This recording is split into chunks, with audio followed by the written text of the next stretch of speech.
मुरारी लाल अपने गांव के सबसे बड़े चोरों में से एक था।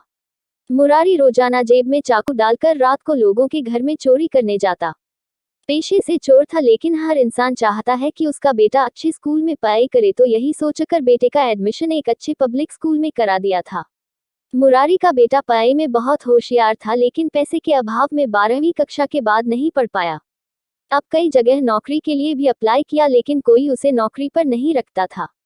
एक तो चोर का बेटा, ऊपर से केवल 12वीं पास, तो कोई नौकरी पर नहीं रखता था।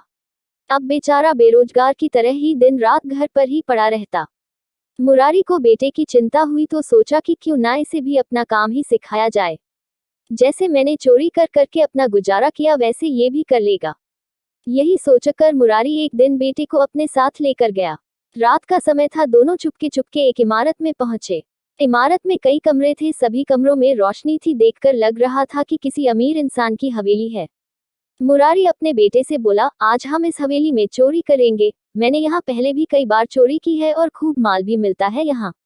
लेकिन बेटा लगातार हवेली के आगे लगी लाइट को ही देखे जा रहा था। मुरारी बोला, अब देर ना करो, जल्दी अंदर चलो, नहीं तो कोई देख लेगा। लेकिन बेटा अभी भी हवेली की रोशनी को निहार रहा था और वो करुण स्वर में बोला, पिताजी मैं चोरी नहीं कर सकता।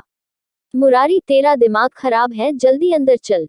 बेटा, पिताजी जिसके यहाँ से हमने कई बार चोरी की है, देखिए आज भी उसकी हवेली में रोशनी है और हमारे घर में आज भी अंधकार है।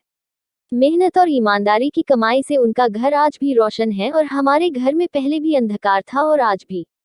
मैं भी ईमानदारी और मेहनत से कमाई करूंगा और उस कमाई के दीपक से मेरे घर में भी रोशनी होगी। मुझे ये जीवन में अंधकार भर देने वाला काम नहीं करना। मुरारी की आंखों से आंसू निकल रहे थे।